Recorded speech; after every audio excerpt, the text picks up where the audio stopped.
obviously invited, so call me back. Okay, love you. Bye.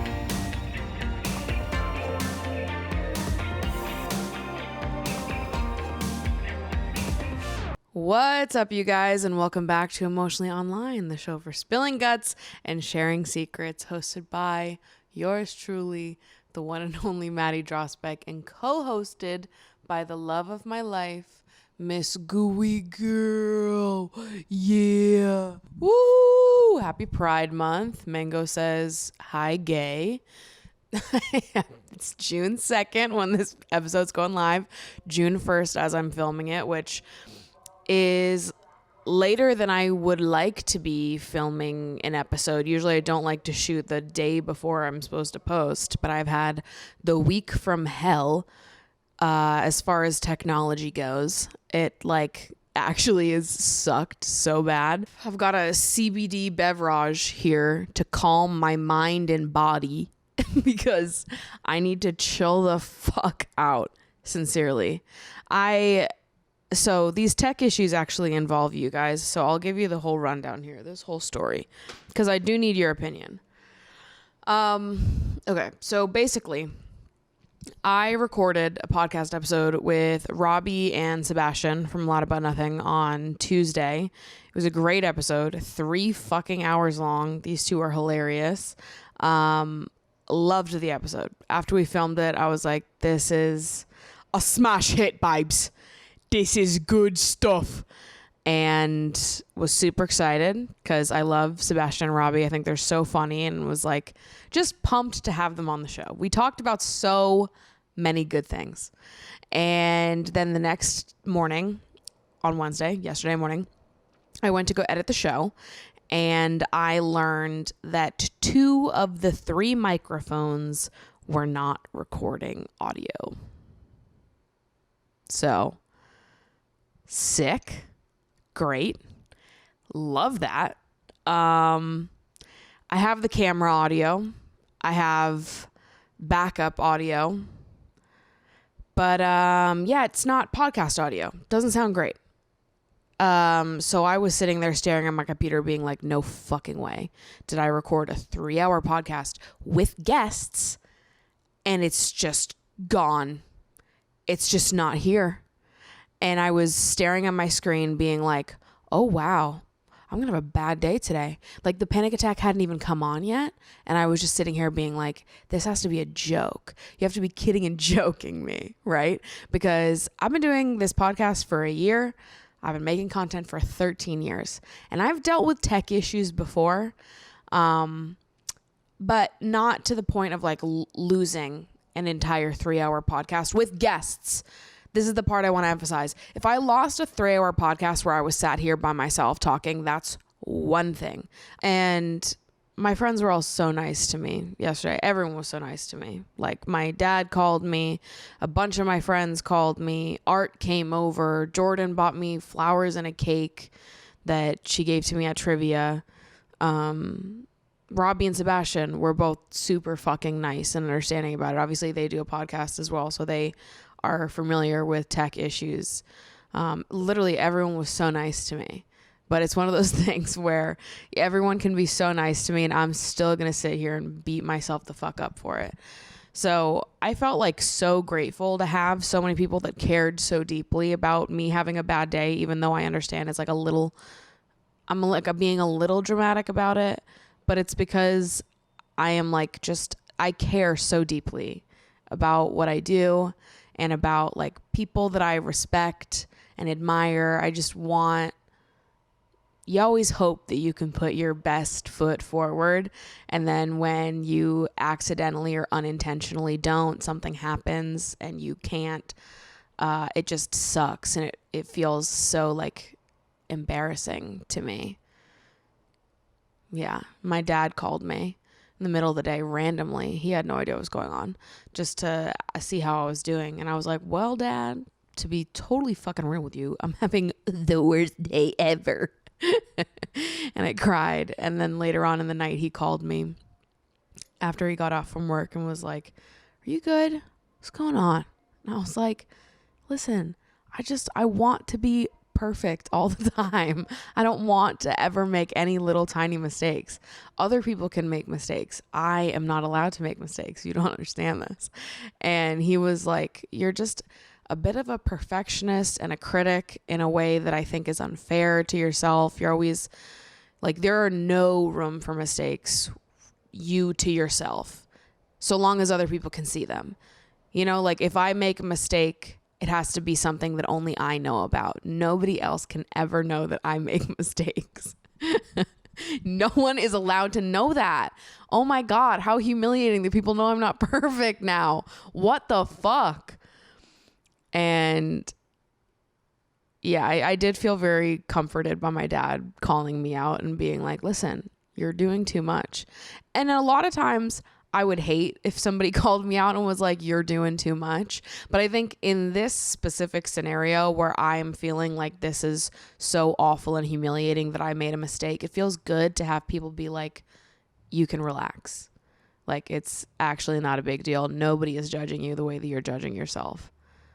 But I care so deeply about, especially about what I create and what I do.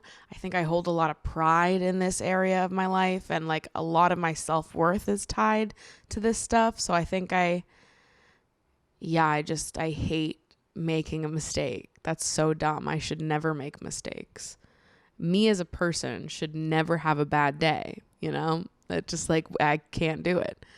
So right now I'm at sort of a crossroads with this where I can either scrap the episode altogether and I will bring Robbie and Sebastian back on later in the summer and we'll do a brand new episode, or I can put the episode out as it is, as a bonus episode. I wouldn't put it out as like a, here's your weekly episode. It would be an extra piece of content for the week, as is, with the disclaimer that the audio is not up to podcast standard. You will probably want to watch the YouTube version. You will probably be more forgiving of the fact that it's not great sounding if you can watch the video. I can put it out because it is great content as bonus, and I can still have Robbie and Sebastian on later on in the summer. I don't know. It's either like, do you want a bonus episode or not? I guess that's my question for you, because I can put it out, but the audio sucks. So it is what it is. I feel sort of in the total middle about it because it is really beneath my standard, but it's also a super funny episode, and I think that you guys would find it entertaining regardless. But yeah, tell me what you think. I would love to hear some voices in the chat. If you want to tell me that I'm beautiful and gorgeous and you would love everything I put out, even if it was me screaming into a peaking microphone for 60 minutes, that would make me feel really good. So just let me know what you're thinking and feeling. And I'll be here sipping my CBD beverage, trying to get myself off the ledge. So that's been my week. You might notice I'm wearing an emotionally online sweater right now. This is the embroidered rotary sweater. The emotionally online part is embroidered and then the phone part is not, but this is a part of the upcoming merch drop, which I do believe is coming out next week. So keep your eyes and ears peeled.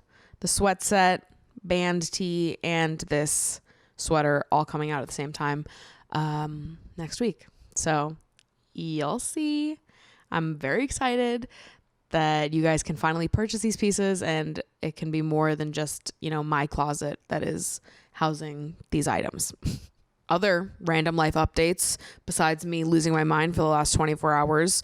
Headed home this weekend to watch my youngest brother graduate high school, which is fucking insane that he's about to be 18 and that he's graduating high school.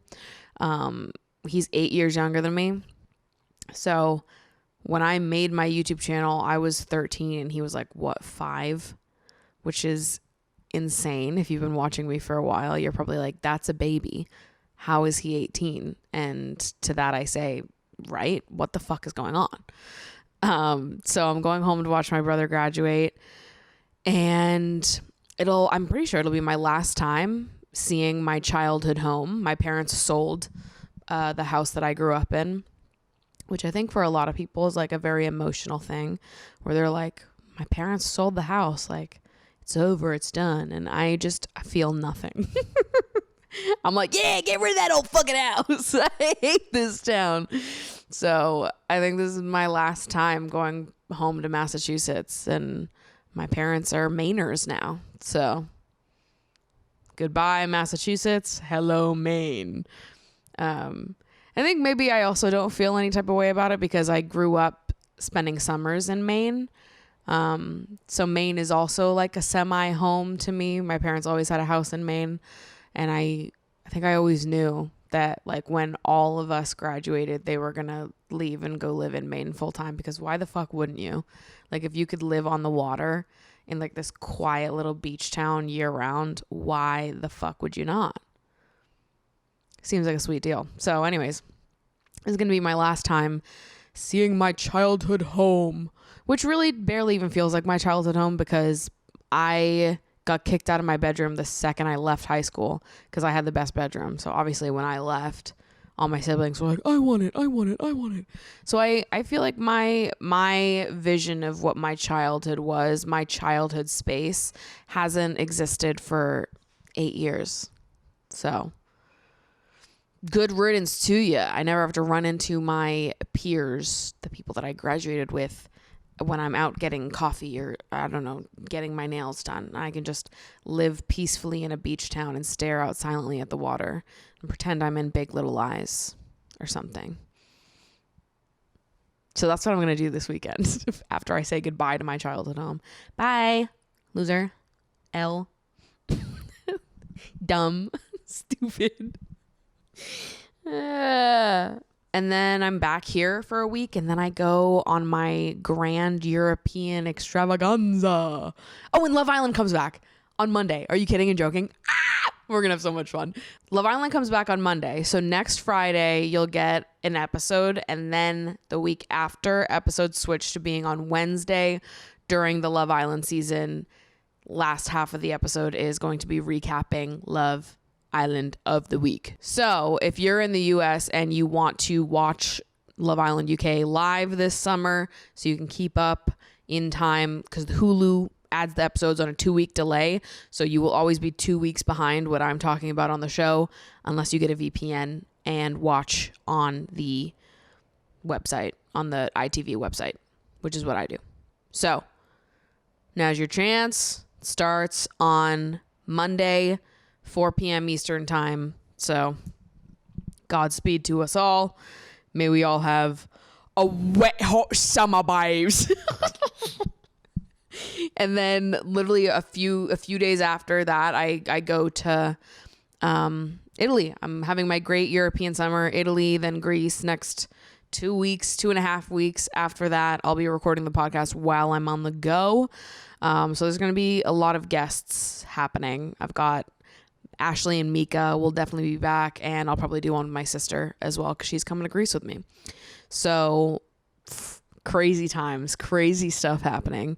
And as the weather is getting nicer, I am just getting more and more of an urge to cover myself in more tattoos, which is great, but the summertime is arguably the worst time to get a tattoo, but it's at the time you get the most urge to, because you're showing off the most skin and you're like, oh, damn, I could fill up this spot here. I would think it would look cool if I had something here.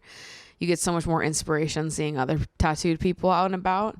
And yeah, I think I'll probably get a few this summer, even though it is a dumb time to get tattoos. But I've got an urge to. I've had an idea for a while, or like a half idea. I don't know. I'm in a different phase of my tattoo journey now. When I was younger, I used to have really specific ideas of what I wanted to get done. And as I've gotten older, they've become more and more vague.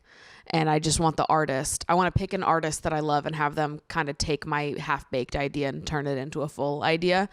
So the tattoo that I've wanted to get for like the last year is I want to get a tattoo for Crying During Sex by Carol Aids. because that song single-handedly dragged my ass through last year. I love that fucking song. There's literally nothing more comforting to me than that song. All you lonely romantic bitches out there, listen to Crying During Sex by Carol Aids and you will feel okay. If you are a romantic who is lonely and living in a world surrounded by people that are not romantics, listen to this fucking song. So I want to get a tattoo for Crying During Sex by Carol Aids, and I want them to just sort of listen to the song, generate some sort of image to represent it, but I want them to include the line, God, I'm so obsessed with forever, somehow into the image. Any way, shape, or form, do not really care how, up to you, but that's the line that I want emphasized because that's the line that makes me go, ah! It's so fucking good. God, I'm so obsessed with forever. I think I forgot to remember. Everything I'm feeling is much more than who I let inside my body. Oh my God. She killed it. That chorus is straight up one of my most favorite choruses ever. And all the lyrics. Oh, it's so good. Everyone listen to Carol Aids. Crying During Sex by Carol Aids. A bop and a banger. And I need to get a tattoo for the song because I just love it so much. So anyways, that's what we're thinking about. That's the life recap. We are having breakdowns because we're perfectionists. We are leaving our childhood homes forever. And we are getting tattoos for Crying During Sex by Carol Aids. This is the Maddie Drosvig experience. So today, what I really wanted to talk about was body image, because there has been a great influx of body image submissions in the box recently, which does make sense to me. I mean, it's spring and summer, weather gets hotter, you're wearing less clothes, you become more critical of yourself, of your body, comparison becomes more of a thing. So I deeply relate, and though it's not something that I feel I actively deal with in my life anymore, there were many years of my life where I did feel that way. And yeah, I just deeply, deeply relate. And I've seen a lot of body image submissions come through. So I wanted to do like a big body image episode just talking about all things body image. And before I get into any of the specific submissions that I have here, I wanted to talk a little bit generally about a recurring sort of story that I see in the submission box that people are always asking, like how to deal with this, how to deal with people that are in your life that are like aggressively unself-aware when it comes to sharing their body image issues or speaking about their bodies in a negative way around people that have also dealt with body image struggles, which I think a lot of us will encounter at least one situation at some point in our lives where you are in a group setting or even a one-on-one setting, but usually a group setting, and somebody just starts ripping into their body and saying really confusing and fatphobic things about their body. And they may or may not actually be in a fat body themselves. I think a situation that I've seen recurrent in the box that I've definitely experienced in my own life as well is like, as a fat person, having a thin friend come to you and be like, oh, I look so fat and ugly today. And you just sort of have to stand there and be like, okay, so what did you want me to say to that? Like I might not be the right audience for you because what the fuck, dude?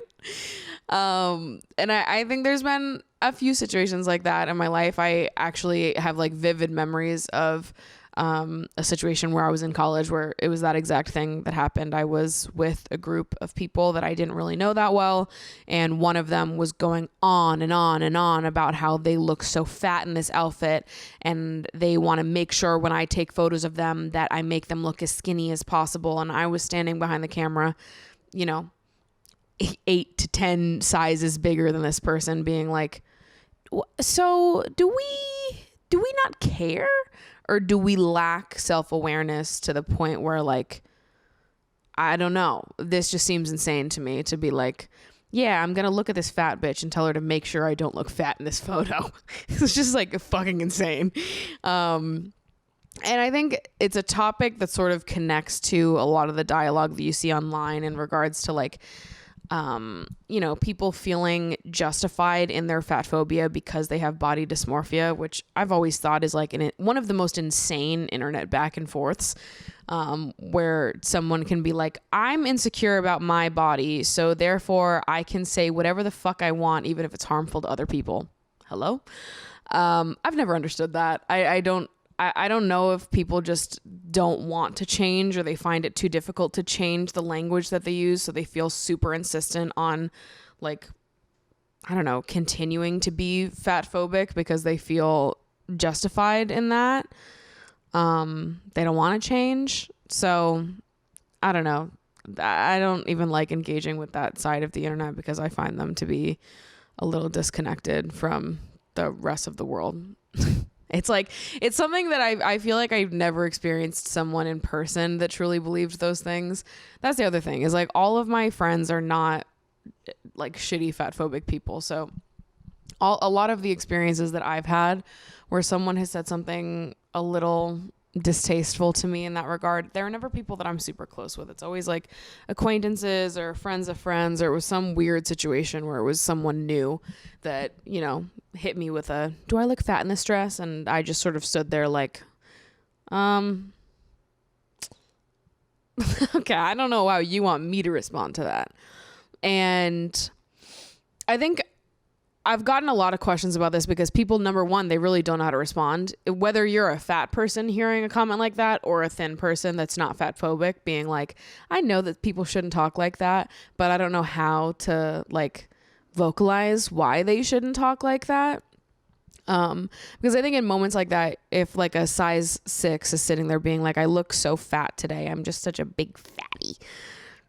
You want to be like, well, no, you're not, because objectively you're not. But also you don't want to say, no, you're not, because you don't want to feed into the whole like using fat as a negative word thing and make people believe that like, or affirm them in any way that being fat would be the worst thing. Like objectively, you're not. You are not plus size. You are straight size.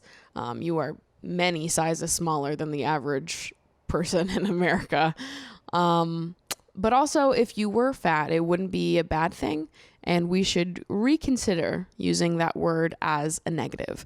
I think, I don't know, some people live in like totally different social circles and lives, and I'm very grateful that my social circle has moved past that era. It feels shocking to me now when I hear people use the word fat as a negative. I feel like I only ever hear like fucking boomers use it as a negative. Maybe I'm just so lucky and I live in a bubble, but I feel like using fat as a negative word was like, we retired that in like 2015. And if in the year 2023 you're still saying shit like that, you kind of sound ignorant, in my opinion. And I think what sucks about these situations the most is that the burden of responsibility often falls on fat people to like correct people who think like this and talk like this and teach them.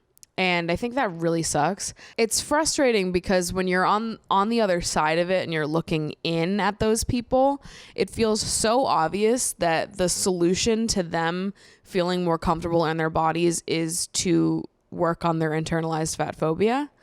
Because if you're looking out for larger bodies, if you are respecting larger bodies, the most marginalized bodies among us, there's a trickle-down effect there that you will start to feel yourself. If we are actively working to make our community a safer place for the most marginalized bodies, if that's what we believe in, if that's how we live our lives, if that's how we choose to speak, there's a trickle-down effect there that will impact you. You feel like you have to look a certain way and fit into a certain box because of fat phobia. And it sucks because we all struggle with body insecurities, and that's not, nobody is safe from those, right? Like everyone deals with body image issues, some fleeting, some more long-term. And there are ways we can communicate about those issues without being fat phobic. There are productive ways that we can communicate about our issues. And in fact, like more effective ways to communicate about those issues. I always say to people that it's like, it's so easy to talk about your body dysmorphia or body insecurities without being fat phobic. And this is why I'm sort of like, oh, yeah, with those people that are like so set on using whatever words they want to describe their body image issues, because there is a way better and more specific way to talk about body dysmorphia and your insecurities rather than being like, I feel so fat today. Fat isn't a feeling. Fat isn't a negative word. I really have no idea what the fuck you're talking about. Be more specific. I don't like the way my clothes fit. I tried on a lot of outfits this morning and I just couldn't find anything that I liked. I ripped them all off my body and now I can't look at myself in the mirror. I do not feel comfortable in myself. I do not feel confident today. I just want to lay on the couch and cry and, dissolve into the floorboards. I think that came across a lot more vividly than I feel so fat today. What the fuck does that mean? Be specific. You can talk about having a bad body image day, having, a day where you feel uncomfortable in your body or dissatisfied with your body, all without making people around you feel like shit and perpetuating fat phobic ideals and language. It's really easy, actually. It's very simple, and it's 2023. So kind of like get with the program here. And I feel very deeply for people in those situations, whether you are a thin person or a fat person, any type of body, when you're witnessing people speak like that, not knowing how to draw a line there and say, we're not going to speak like that. There's more specific ways we can speak about what we're going through without, contributing to larger systemic issues regarding bodies. It's a very delicate topic and it's hard because ultimately people are struggling, and I have a lot of empathy for people who struggle with body image issues across the board. But at the end of the day, I ride for the fatties of the world. Okay. And I want to stand up for the most marginalized bodies among us, because I think that's what creates the most amount of positive change for everyone. I don't think there's a lot of benefit in being like, yeah, size 6 should be able to say, I feel so fat today. I feel so fucking fat and ugly. And there's just like no benefit to fighting for that.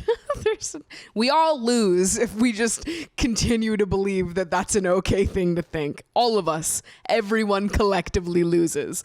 So let's imagine a world where we can be more specific about what it is we're going through and what it is that we're feeling, all without ever using that word as an insult or talking about fatness and our bodies changing as being the end of the world. I think I would honestly just, if I heard someone say that, I would ask them to be more specific. And I would say, like, what do you mean when you say that? Tell me more about how you feel. I would have a more in-depth conversation with them about how it is they're actually feeling, what these body image issues are stemming from, how they're coming out. And then at the end of the conversation, I would say, I have a lot of empathy for you. I've struggled a lot with my body image as well, as I'm sure you know.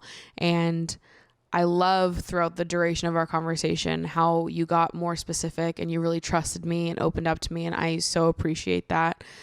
And I'm going to challenge you to shift the way you talk about your body image from saying things like, God, I look so fat today, to being more specific and opening up in the way that you just did with me, because I think it creates such a better understanding while also leaving space for other people to have their own body image experiences that aren't then reignited or triggered because of the way we're speaking about ourselves. I think that language matters, the words we use matter, and I love you and want to be there for you, but I also need to protect my own mental health, and it really does hurt when I hear you use the word fat in a negative context, because either I am fat and this is my lived experience and I don't really know how to sit in that when you say things like that in front of me, or if you're not fat because you have fat friends and you care about people of all body sizes being able to express their insecurities without, contributing to fat phobia. And ideally people are receptive to that and people aren't, shitheads. They're just people that are a little unself-aware. But, there's also people out there that are really committed to saying whatever the fuck they want to say, even when it's at the expense of other people. And it's totally not specific or helpful at all. So I mean, it depends on friendship to friendship. I personally could not be friends with someone who was like committed to speaking about their body and fatness like that. I think that I would always feel misunderstood by that person. I think that I would feel like our values were totally in misalignment as someone that cares deeply about fat bodies and fat bodies feeling loved and accepted in this world. And I try really hard to not be judgmental of people who aren't quite there yet and aren't quite with it in terms of the language that they're using. I try to be understanding, but also firm and direct, because I don't think it's okay. And I don't want to be around people that don't care about uplifting and loving fat bodies in the same way that I do. So that's where I'm at with that. All right. First submission we have here says, "Hello, Maddie. Please help a fellow fat woman. Unfortunately, I'm not yet there with self-love. I feel extremely insecure and ashamed about my body. I'm terrified of having sex because I'm afraid my thighs and my big butt and fat vulva will be in the way. I've only had penetrative sex with one person and only in missionary. He had a big dick, so the size of my body wasn't a problem. Right now, I'm seeing a guy who's on the smaller side and I feel insecure. I'm especially worried about doggy because thick thighs. I hope this question isn't disrespectful. I just want a fat, sexy lady to tell me it will all be fine." First of all, not disrespectful at all.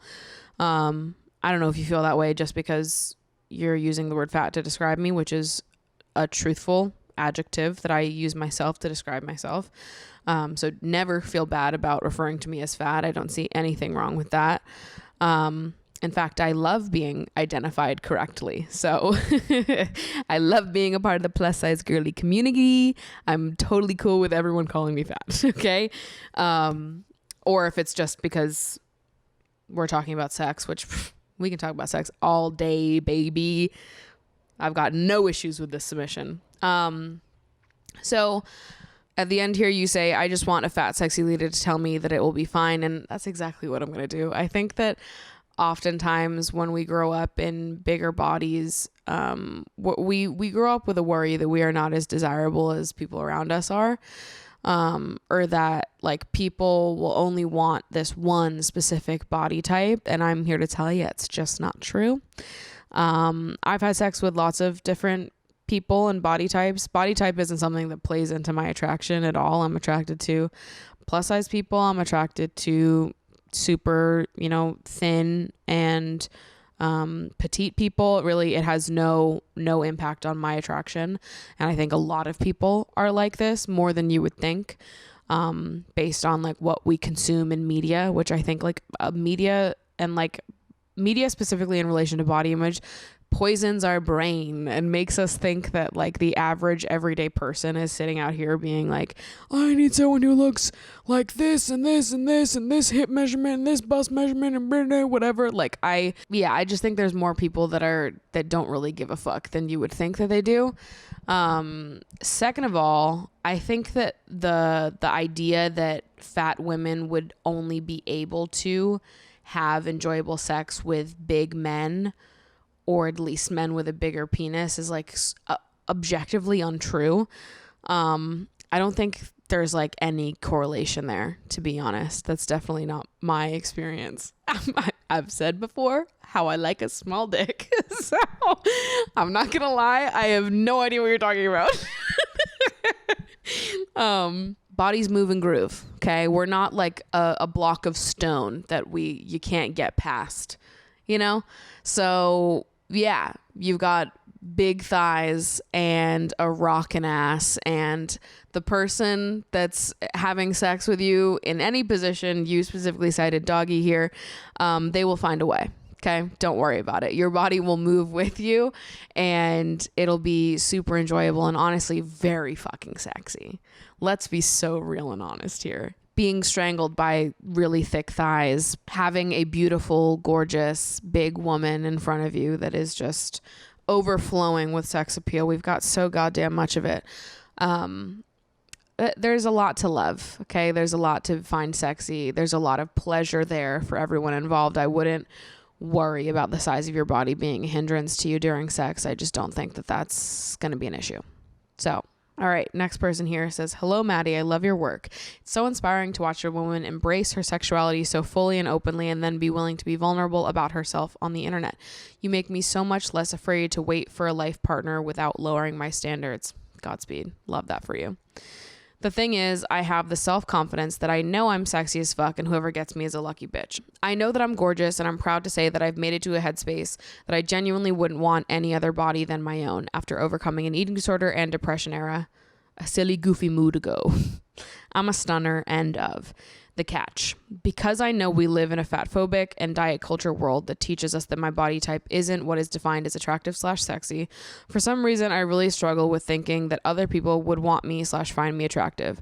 I find myself stuck in the position of assuming that everyone wants what diet culture/fat phobia assigns as attractive, aka not me.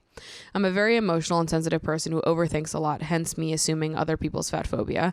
But do you have any advice on getting out of your head about other people's hypothetical opinions of you, or how to bridge the gap in self-confidence between how one views themselves and carrying that confidence through to interactions with others? I have so much internal confidence and love for myself, but in social situations and interacting with other people, I fold like a deck of cards and I'm wildly different and a much quieter version of myself. I'm going to reference a video from someone that I love on the internet, Kendra Austin at Kendra Amorous on Instagram and TikTok. I love Kendra. I think they're so smart and love their perspective in general on body image and dating and sex and our relationships with ourselves. I just feel very in alignment with a lot of the content she produces. But she has made a TikTok a little while ago that I really love and that my friends will, whenever it comes on their page, they send it to me, which is so funny because I'm always like, I know her and I love her content. But my friends see this video and they're always like, this is you, bitch. But it was a video of her talking about how the most authentic people are contradictory. And I think this applies here. And it's something that I thought about a lot throughout my life, because I would always feel like I was a walking contradiction because I thought so highly of myself when I was by myself or when I existed in like a black hole. But then the second you put me in situations with other people, there were so many, more specific situations where I would watch my self-esteem sort of crumble in front of my eyes. And I was like, oh my God, like, why do I feel so contradictory all the time? Why do I think so highly of myself, yet at the same time struggle to believe that anyone's going to love me for who I am? Like, what is going on? Why am I always like in this tug of war with myself and my body image? And I felt this way about a lot of parts of myself throughout my life. But I think that through therapy and conversations with friends and just getting older, I think I've sort of accepted that there is never going to be a world where my body image issues go away completely and forever, never to return or pop back up ever. I think the older that I've gotten, the more it's become something that appears less and less and less.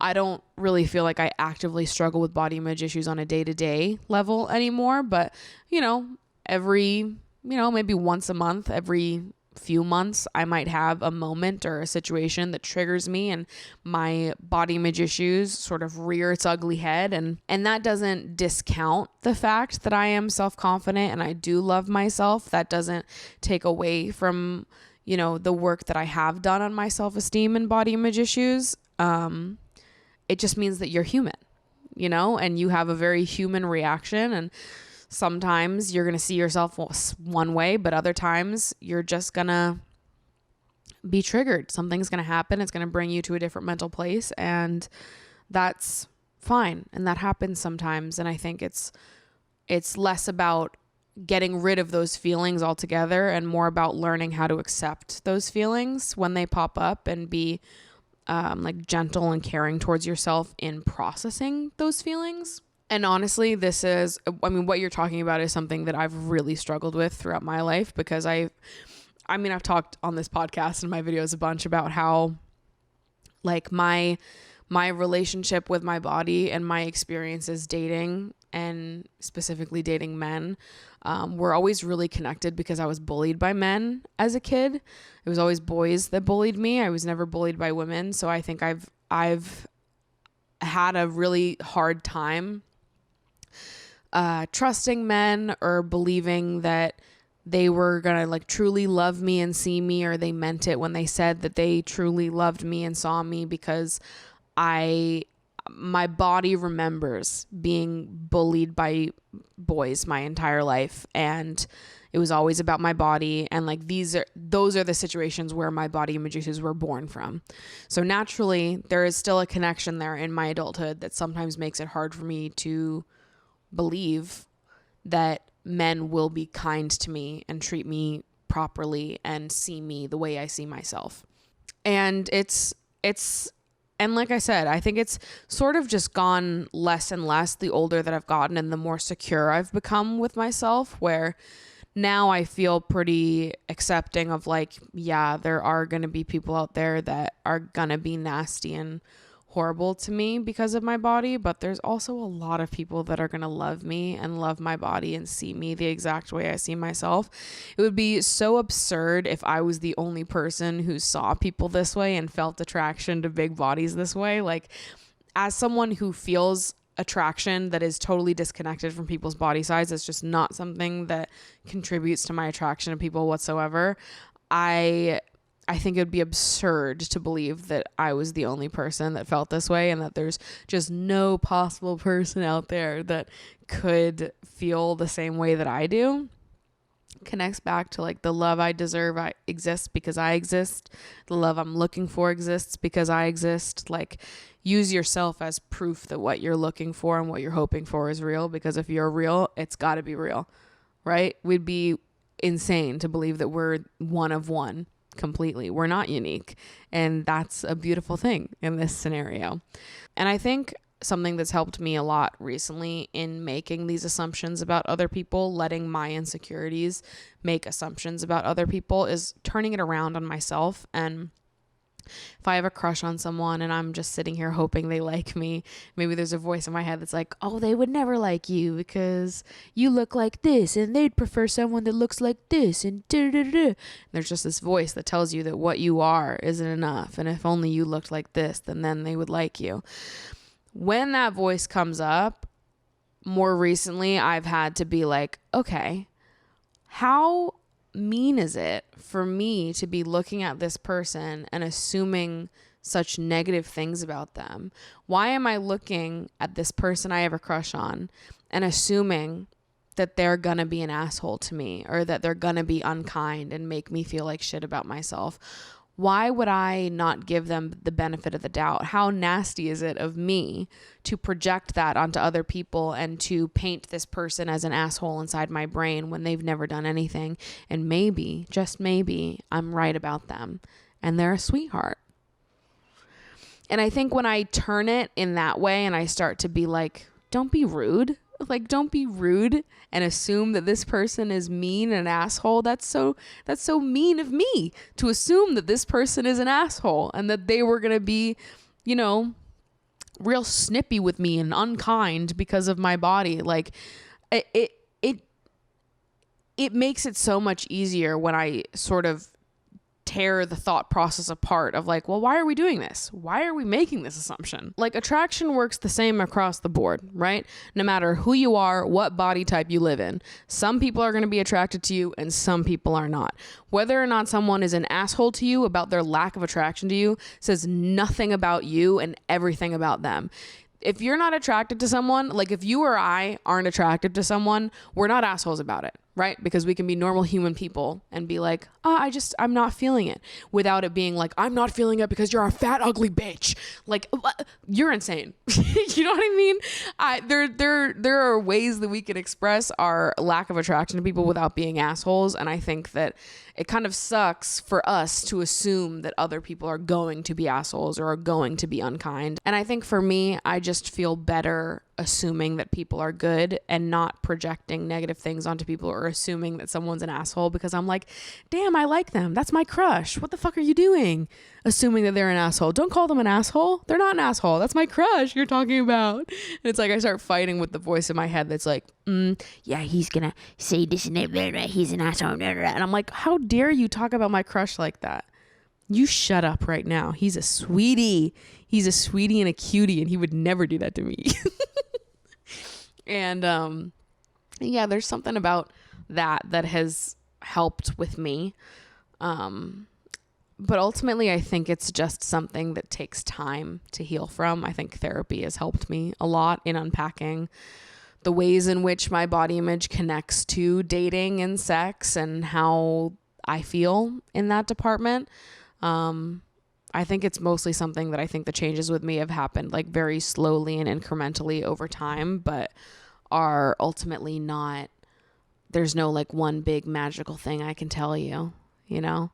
I think you just sort of take baby steps, and that doesn't mean that you reach a moment in time where you never have another body image issue ever again. It just means that when you do have a body image issue, you are gentle with yourself in the handling and processing process. All right. And that's the end of today's episode. I think I'm going to wrap up, make myself some food, pack for my trip tomorrow, and then try to edit this episode as quickly as possible. While drinking my CBD beverages and trying to erase yesterday's humiliation from my brain. So, let me know your thoughts on that in the comments. By the way, do you want the bonus episode with the camera audio? It'll sound like a YouTube video that is shot without mics, which sometimes I do on my main channel. So it's not the worst thing, but it's definitely not podcast quality. But let me know what you guys are thinking and feeling and how you would want me to approach that. C'est la vie. I'll definitely have the boys back on at some point because you guys are going to love them as much as I do. So we've got to integrate Sebastian and Ravi into the Emotionally Online universe properly at some point, no matter what, whether this bonus episode ends up going live or not. So with that, thank you guys so much for listening. Love you so much. I'll see you next week.